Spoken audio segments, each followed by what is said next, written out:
جن سے ہمارے خداوند خوش تھے. لیکن بادشاہوں کے بادشاہ خداوندوں کے خدا نے جو دلوں کے بھید کو جانتا ہے، میں نے تفصیل کے ساتھ یسوع ناصری کی یہ صفت آپ کے سامنے بیان کی تھی کہ وہ علیم کل ہیں. مسیحی عقیدے اور تعلیم کے مطابق وہ کامل خدا اور کامل انسان ہیں. ان کا علم کامل ہے، وہ دلوں کے بھیدوں کو جانتے ہیں.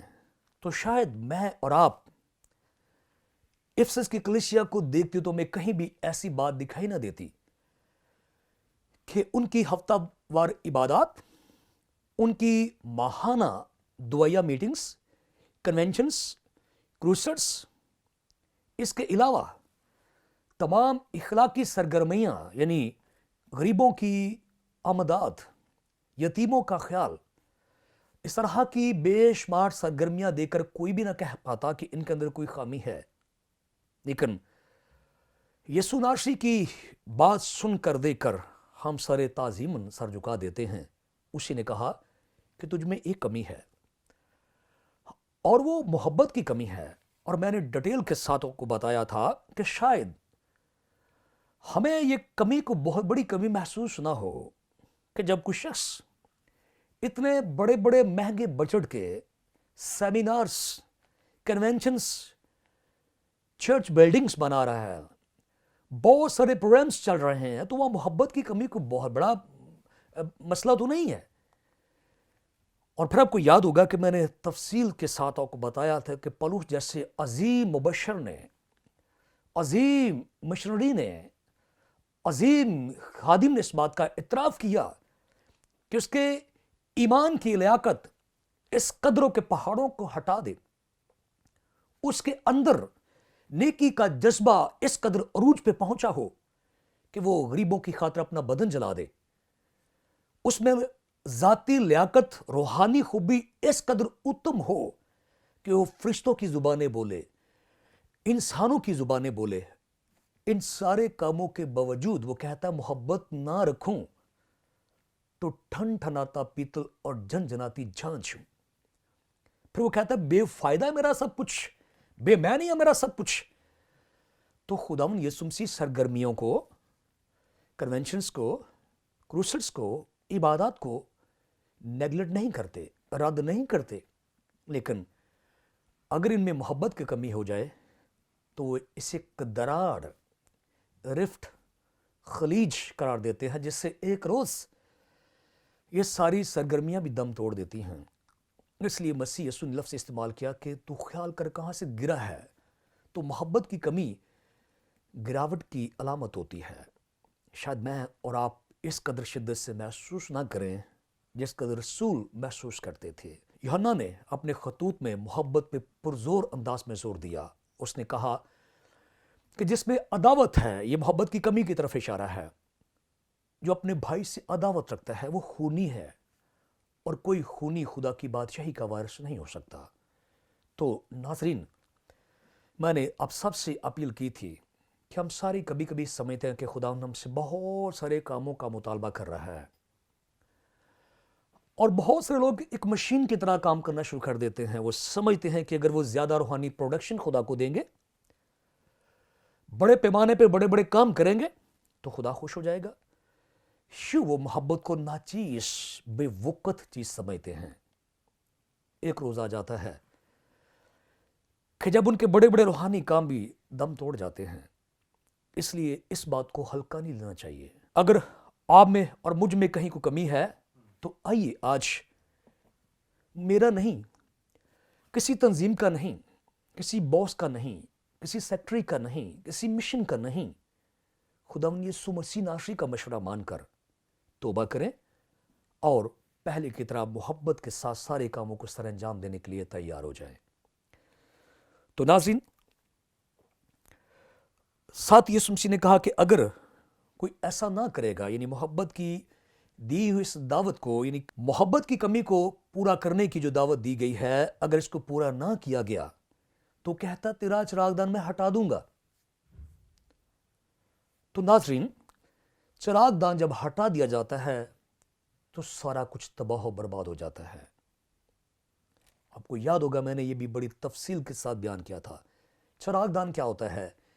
لیاقت، خوبی، صلاحیت، وصف، نعمت، گفٹ جو خصوصاً خدا کی طرف سے عنایت ہوتا ہے. اور ہم نے سیکھا تھا کہ بھلے سمسون کی ساری خدمات یا زندگی ہمارے ساتھ پوری طرح مماثلت نہیں رکھتی، لیکن چراغ ہٹائے جانے کے بارے میں خوبصورت ہمارے لیے ایک مثال ہے، نمونہ ہے کہ ایک روز آیا کہ اس کا چراغ دان ہٹا دیا گیا.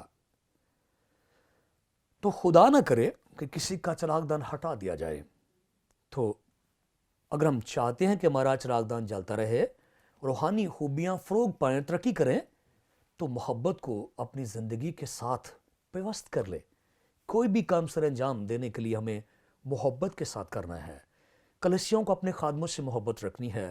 وہ ادائیگی کو ٹیکس نہ سمجھیں، چندے کو ٹیکس نہ سمجھیں، جیسے کسی خادم پر احسان کر رہے ہیں، جیسے وہ کسی پریسٹ پر احسان کر رہے ہیں. اور خادم بھی کوئی احسان نہ سمجھے، کوئی کلام سنا کر ایک فرض ادا کر رہا ہے، محبت کے ساتھ. اسی طرح ہم سب کو جہاں بھی ہماری اپوائنٹمنٹ ہے، جہاں بھی خدا نے بلایا ہوا ہے، جو لیاقتیں خوبیاں خدا نے میں دی ہیں، ان کو برقرار سلامت رکھنے کے لیے ہمیں محبت کے ساتھ تمام کاموں کو سر انجام دینا ہے. تو ناظرین، آئیے آج ہم کلام اقدس میں سے دوسرے باب کی 6 آیت مقدسہ پڑھیں گے اور خدا کے کلام میں سیکھیں گے. میں پھر اس بات کو دہرا دوں، مکاشفہ کی کتاب اس کا دوسرا باب، اس کی 6 آیت مقدسہ میں آپ کے لیے تلاوت کروں گا، اور جہاں ہمیں ضرورت محسوس ہوئی ہم اس لفظ کو، اس آیت کو جو ہے بغور دیکھیں گے. میرے ساتھ رہیے گا، میں آیت آپ کے لیے پڑھنے والا ہوں. لکھا ہے، البتہ تجھ میں یہ بات تو ہے کہ تو نکلیوں کے کاموں سے نفرت رکھتا ہے، جن سے میں بھی نفرت رکھتا ہوں. تو ناظرین، اس آیت میں آپ نے ایک اجنبی سا لفظ سنا ہے، اور میں چاہتا ہوں کہ ہم اس پہ توجہ کریں. پچھلی آیت میں خدا یسوع مسیح نے افسس کی پچھلی آیت میں یسوع ناصری نے افسس کی کلیسیا کی ایک خامی ان پہ جو ہے وہ نمایاں کی. اگلی آیت میں ان کی خوبی بیان کی گئی ہے. خوبی یہ ہے کہ وہ نیکولیوں کے کاموں سے نفرت کرتے ہیں، اور یسوع ناصری کہتے کہ میں بھی ان سے نفرت کرتا ہوں. یہ نیکولیوں کون سے لوگ ہیں؟ کون سا گروپ ہے، کون سا گروہ ہے جس سے یسوع مسیح نفرت کرتے ہیں؟ اس جگہ پہ یونانی زبان میں جو نفرت کی لفظ استعمال ہوا ہے، اس سے یہ تاثر ملتا ہے کسی چیز سے گھن کھانا، اس کا نام یا کام سن کر یا دیکھ کر چڑ جانا. یعنی انگلش میں ایک لفظ ہوتا ہے ڈس لائک. ایک کسی چیز کو ہم صرف پسند نہیں کرتے، یہ ایک الگ تھیوری ہے، الگ خیال ہے. نفرت شدید رد عمل ہے. دیکھ کر کسی چیز کو آگ بگولا ہو جانا، جیسے آدمی آپے سے باہر ہو گیا ہے، برداشت نہ کرنا. تو یسوع کہتے ہیں کہ نیکولیوں کے کام دیکھ کر میں شدید نفرت کرتا ہوں، گھن آتی ہے مجھے.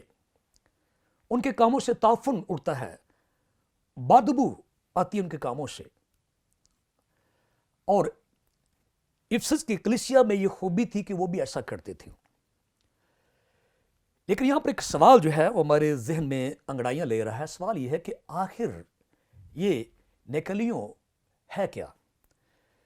تو ناظرین، پہلے جیسا میں نے ابھی 3 سے 4 دفعہ یہ لفظ بولا ہے، میں چاہوں گا کہ اس لفظ کو آپ دیکھ لیں. ہمارے اردو ترجمے میں یہ لفظ جو ہے میں آپ کو بتا دوں. اگر آپ یہ لفظ پڑھیں، 6 آیت میں ہے نیکلیوں، نون کے نیچے زیر اور 2 نقطے ہیں، اور کاف کے اوپر پیش ہے، اور وہ اس کی آواز کو بن جاتی ہے.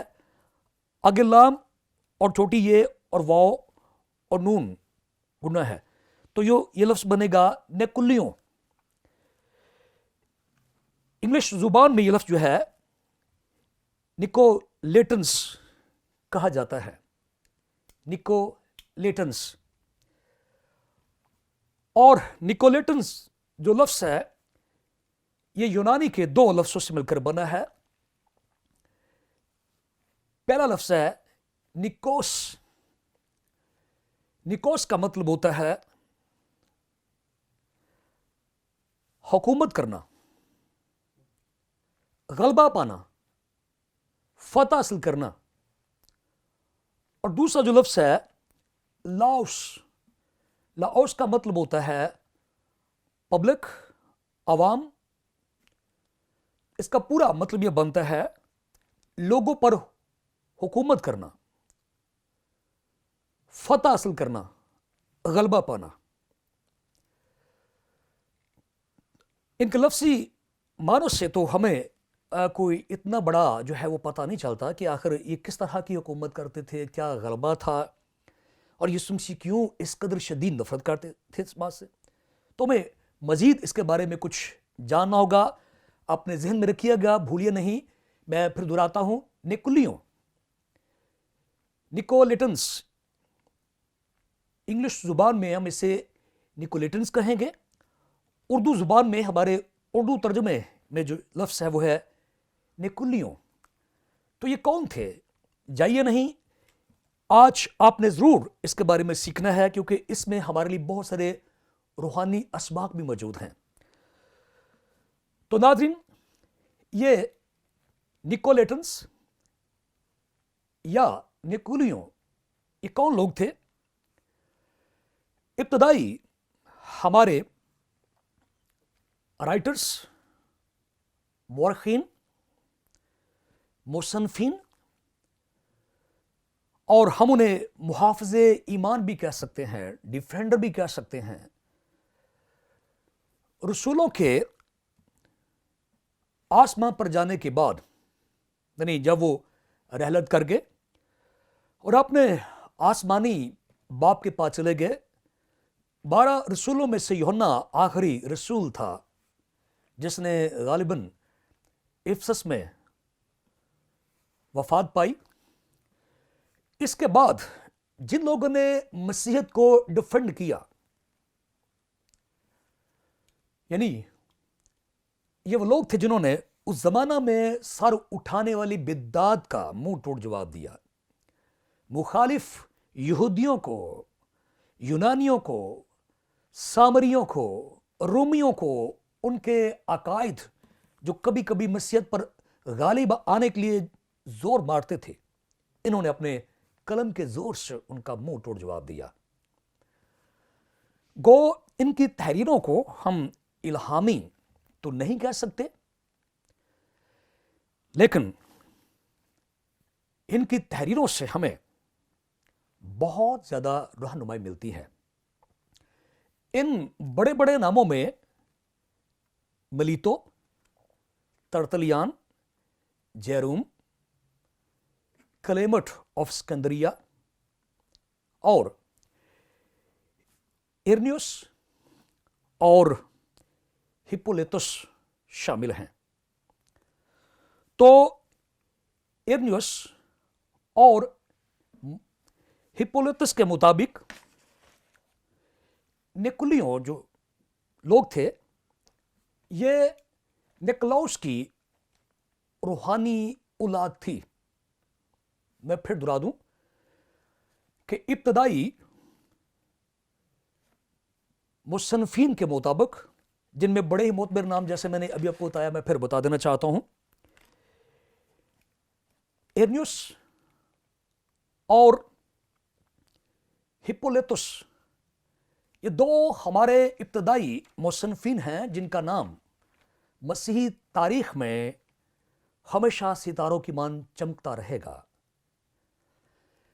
جنہوں نے اپنے قلم کے زور سے مخالفوں کا منہ توڑ جواب دیا، بدعت کا سامنا کیا. تو ان دونوں معتبر شخصیات نے ہمیں ایک انفارمیشن دی, نکلیوں کے بارے میں ایک معلومات دی کہ نکلیوں کا یہ گروپ, یہ گروہ حقیقتاً نکلاؤس کی روحانی نسل ہے. یعنی اس تحریک کا جو بانی تھا وہ نکلاؤس تھا, اور ساتھ انہوں نے بتایا کہ نکلاؤس جو تھا یہ انطاکی تھا, یعنی انطاکیہ کا رہنے والا تھا. اس کے لیے وہ مزید ایک حوالہ جو ہے وہ کوٹ کرتے ہیں, ایک ریفرنس دیتے ہیں تاکہ ہم جان سکیں کہ واقعتاً اس تحریک کا جو بانی تھا وہ انطاکیہ کا رہنے والا تھا. تو اس تنظیم تحریک کو مزید جاننے کے لیے اس کے بانی کو, اس کے فاؤنڈر کو جاننا بے حد ضروری ہے. تو دو معتبر شخصیات نے ہمیں ایک تاریخی معلومات فراہم کی ہے. آئیے ہم الہام سے لکھی گئی کتاب میں سے بھی کچھ سپورٹ لیتے ہیں, کچھ مدد لیتے ہیں, تاکہ ہماری معاونت ہو سکے کہ جس تنظیم سے, جس تاریخ سے خداوند یسوع مسیح اس قدر نفرت کرتے ہیں, یہ کون تھے, کہاں سے آئے تھے. تو ناظرین, کلام پاک میں سے رسولوں کے اعمال اس کا 6 باب اور اس کی پہلی 5 آیات آج ہم تلاوت کریں گے, اور نکلیوں کی تعلیم, اس کے سٹرکچر, اس کی فارمیشنز, یہ کیسے بنی, کیسے وجود میں آئی, اور اس کے فاؤنڈر یعنی اس کے بانی کے بارے میں تفصیل کے ساتھ جانیں گے. اگر اس وقت آپ کے پاس کتاب مقدس ہے, اپنی تسلی کے لیے اب میرے ساتھ حوالہ پڑھ سکتے ہیں. رسولوں کے اعمال اس کا 6 باب اس کی پہلی 5 آیات میں آپ کے لیے تلاوت کروں گا. لکھا ہے, ان دنوں میں جب شاگرد بہت ہوتے جاتے تھے تو یونانی مائل یہودی عبرانیوں کی شکایت کرنے لگے, اس لیے کہ روزانہ خبر گیری میں ان کی بیواؤں کے بارے میں غفلت ہوتی تھی. ان 12 نے شاگردوں کی جماعت کو اپنے پاس بلا کر کہا, مناسب نہیں کہ ہم خدا کے کلام کو چھوڑ کر کھانے پینے کا انتظام کریں. پس اے بھائیو, اپنے میں سے 7 نیک نام شخصوں کو چن لو جو روح اور دانائی سے بھرے ہوئے ہوں, کہ ہم ان کو اس کام پر مقرر کریں. لیکن ہم تو دعا میں اور کلام کی خدمت میں مشغول رہیں گے. یہ بات ساری جماعت کو پسند آئی. پس انہوں نے استفنس نام ایک شخص کو جو ایمان اور روح القدس سے بھرا ہوا تھا, اور فلپس اور پرخرس اور نیکانور اور تیمون اور پرمناس کو, اور نکلاؤس کو جو نو مرید یہودی انطاکی تھا, چن لیا. تو ناظرین, یہاں پر 7 لوگ جو ہیں جنہیں ہم ڈیکنز کہتے ہیں, جو ایک یونانی زبان کا لفظ ہے جس کا مطلب ہوتا ہے خدمت گزار. تو کلیسیا میں چھوٹے پیمانے کی خدمات کے لیے 7 لوگوں کو چنا گیا, جن کی جو شرط تھی یا میرٹ تھا وہ یہ تھا کہ وہ روح القدس سے معمور ہوں. ان 7 لوگوں میں سے جو سب سے زیادہ مشہور ہوا وہ استفنس تھا, جس نے مسیح کی خاطر شہادت پائی. شاید آپ نے غور سے سنا ہے, یعنی مجھے اس بات کا نہیں پتا, لیکن میں پھر بتانا چاہتا ہوں. یہاں پہ ایک نام آپ نے پڑھا, نکلاؤس, اور ایرنیوس اور ہپولیتس کے مطابق یہ نکلاؤس ہی جو ہے نکلیوں کا بانی ہے. انگلش زبان میں نکلاؤس کو نکولس کہتے ہیں, اور میں نکولس لفظ جو ہے وہ استعمال کروں گا, اپنے ذہن میں رکھیے گا. میں یہ سارا کنیکشن دوبارہ جوڑ دوں, شاید میرے خیال میں آپ تھوڑا الجھ گئے ہوں گے. آج ہم سیکھ رہے ہیں, تھوڑا مشکل ہے, اگر آپ دھیان سے سنیں گے تو آسان ہو جائے گا. آج ہم سیکھ رہے ہیں مکاشفہ کی کتاب کے 2 باب کی 6 آیت میں سے